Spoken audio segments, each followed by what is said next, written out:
Hey, so something you need to know to keep you from breaking your ankles is how to properly lace up your boot.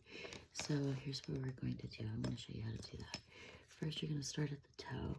And you're going to pull each of those up like bunny ears and make sure that they're tight, but you still want to make sure that you can feel your toes. You're going to go all the way up. Make sure your boot is fitted and your tongue is in the correct position, because all of that is going to support your ankle. And you want to be able to turn your toe to use your edges of your skate. Keep your tongue in the right spot.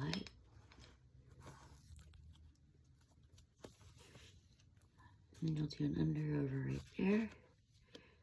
Go through all of your loops.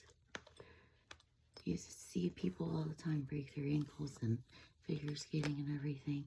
You gotta remember the skate is made to help support you.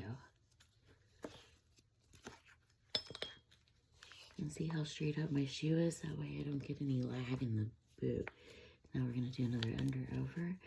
And if you can, go around your skate. Sometimes I can, sometimes my ankle's really swollen, to be honest, because the extra string supports your ankle more. There we go. That's how you tie your boot. Thanks for watching.